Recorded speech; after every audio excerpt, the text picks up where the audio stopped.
What is up, you guys? Welcome back to another video. In this one, we're going to be talking about the Steam Deck and a couple accessories that I've got and a couple emulators and games that I've been playing with lately. Had the Steam Deck for a couple years now. Got it secondhand from a coworker from Disc Replay at the time.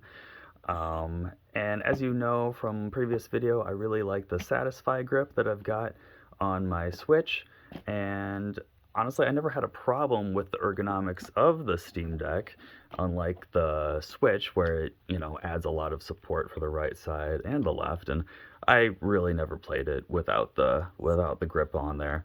And what I loved about, the grip for the Switch is that it came with this case too. I got the secondhand on eBay, but it still had the case. Didn't have the pads or anything, but I just used generic ones, grips rather, on the sticks, and that's been doing just fine. Screen protector on there, always recommend that. Now, this is the stock case, as you probably know, for the Steam Deck that it comes with. That is something different that we're going to talk about right there. This is actually the Skull & Co. grip, which is the second grip that I got for it. As you can kind of see, this is kind of what it looks like with this fake Steam Deck cutout on there. We'll talk about that more in a minute, because the other one, we're going to be bouncing back and forth here quite a bit. This is the satisfye grip, so it's the equivalent of what's on here, and they really changed up the design with it quite a bit. I mean, it's got this huge hard shell case on there. It protects the front great, it protects the analog sticks phenomenally, and that's because of the rise pad grips that are included in there that I actually just installed last night, because they take up, they're really tall. So I mean, when you've got this in hand, especially with the rubber bumpers that I just put on there last night too, it feels like a super premium experience. So that's pretty great. Getting it off the grip is kind of a hassle, especially when you're behind a camera, but it just kind of unclips there. And yeah, it's a great grip. It wraps all around it. It's kind of got a rough texture, rougher than what we've got from the Skull & Co. The Skull & Co. I think feels a little bit more like Xbox Elite controller, which is what I like. Not that I don't like this. It's just when I first got it in hand and I put it in my hands, I was like, ooh, my initial reaction was I don't really like it. I don't really like, honestly, I don't like this thing. I thought it would be cool. I paid a little extra to have that as well. There was a sale on both of these grips, like within the last month or two before Christmas. So I finally pulled the trigger on them, but they're not cheap. It's a lot easier to justify it for the Switch, but honestly, for the Steam Deck, I didn't really have a problem with the ergonomics. I thought it was super comfortable already. I've got carpal tunnel in my right wrist, so it's, minor pain for extensive periods playing with any handhelds. So I'd either wear a wrist guard or, prop it up on a pillow or, stuff like that. So this grip really doesn't help with that at all. I just always thought it felt a little naked without having some kind of protection other than the screen protector that's on there. But if I dropped it, I just felt like I was always babying it. So this does offer a little bit of protection, wraps around it. It's a lot more robust than this thing. This is what the back looks like. So it's got more grippies down here. And these are adhesive pads. I was trying them for a while, a good week or two without these, and it's okay, but changing the ergonomics on this changes where your fingers naturally rest, which is weird. You kind of gotta make more of an effort to put your fingers in these spots to press these buttons without these pads. So when you've got it all together, the grip, the stick, the rise pads, and the whatever these are, these little sticky button things, it feels pretty good. It feels very premium. Feels good. Now, before I did that, I was using the Skull & Co. grip with the sticks and the pads, and that felt good, but it felt a little weird. Like it wasn't meant to work all together, because it wasn't. It wasn't all satisfy as two companies. So altogether, this works better, but if I took all that stuff off, just use the standard grips that I was using on the Switch, and use this is probably better.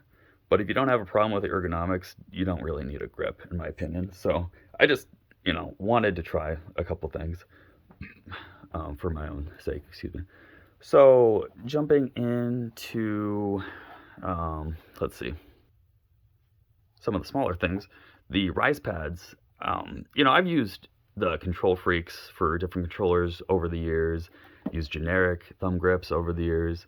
They've got their, they're some are better than others, but these ones are kind of a game changer. Like, I really didn't think I would like them because of their design. It's sloped over here, so your thumb would naturally rest on there and have, that little divot there, which I was like, okay, that's kind of weird. I don't think I like that. But it turns out I do. That feels so good, like better than it's ever felt on any other thumbstick.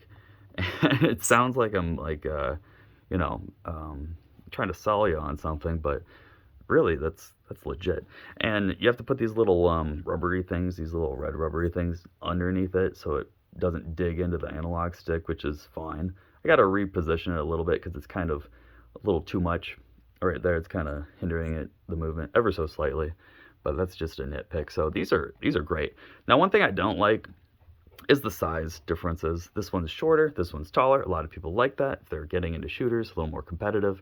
Me, with my carpal tunnel and stuff, this side feels good. This side kind of hurts. Yeah, I do have a little bit more precision maybe, or that's what they want me to think when I'm aiming, but I wish it was just a short stick. So maybe at some point I'll get another short stick and put it over here. Because, yeah, last night, I don't know, my wrist was hurting because of this setup. Either a combination of, the grip, the buttons, and that, or just because of that. I don't know. But, yeah, it's just something to note. And I haven't used the screen protector that Satisfye used. It says it's more anti-fingerprint. I really don't believe that. But it's all tempered glass, so I'm just using the one that I have had on there for a while now. So that's kind of what's going on there. The Skull & Co. one, let me put that on for you. Okay, so I had to do it off screen because getting the Satisfye grip off and on is absolutely horrendous. Like, every time I feel like I'm going to break something, either the case or scratch up the Steam Deck, it is just absolutely atrocious. Where rather than getting the grip off the switch, yeah, it's on there super tight, but once you just apply pressure on the bottom, it comes off super easy, and then appropriate pressure from the top goes on super easy as well. Getting this thing on and off is horrible. I really hate it. One thing that I don't really like about it that's minor is, yeah, it's got the cutouts for all the buttons and ports, which is critical. But I kind of like this one because watch how easy it is to get on there. We're done. This one has raised buttons for the volume, which I love. Feels a lot more natural.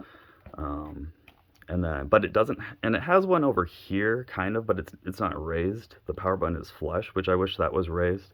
I don't know why they did that, but they gave you a little bit extra space if you've got a charger with a 90-degree angle, which is lovely, for the dock, what have you. But that's great, and the feel is just so much softer, smoother. I don't know, it's still got a grippy texture, but it's a lot more minimal.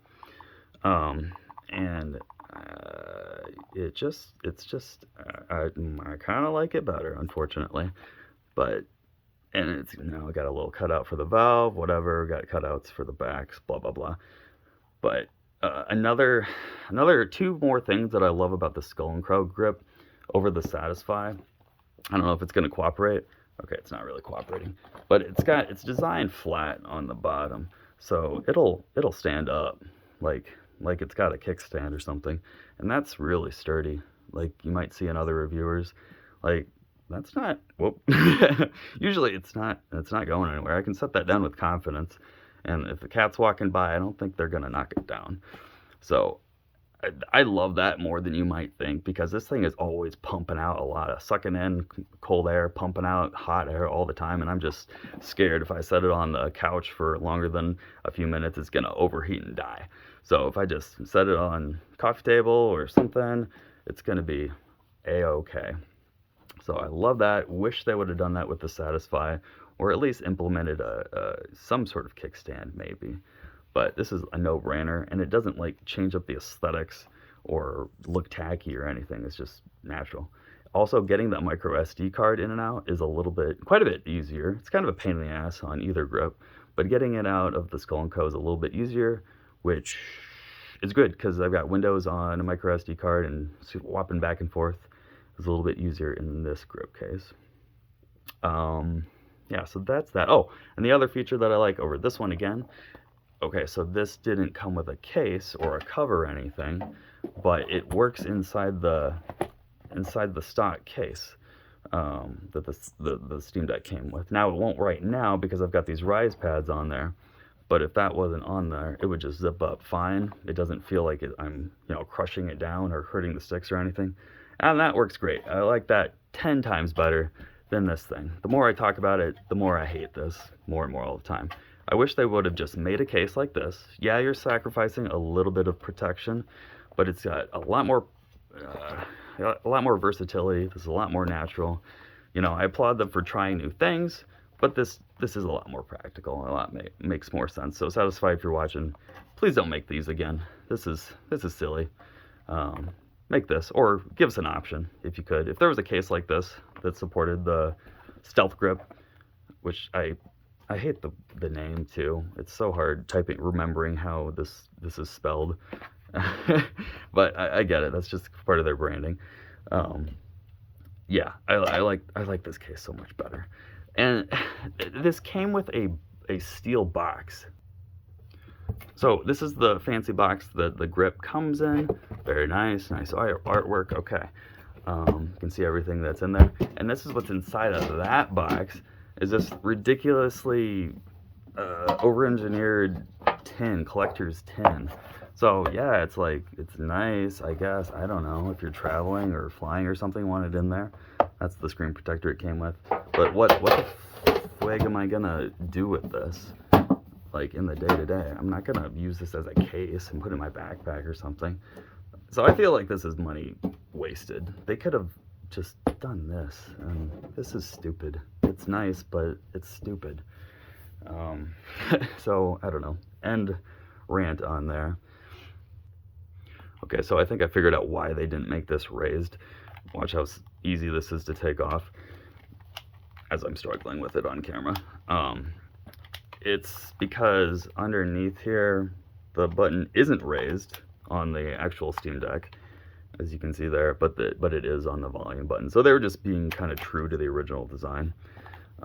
So that makes a little more sense. Still wish it was raised with this case, but it's no big deal. So basically what I'm trying to say is, if you're looking for, something for your Steam Deck, I would say it's better to not have any kind of grip on there. That's my first favorite.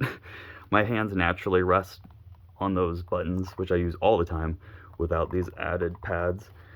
Having them on there is very comfortable, but it's not necessary. And I know it's just a matter of time till these lose their adhesive and they're going to fall off, and then I'm going to miss them, and it's just a pain.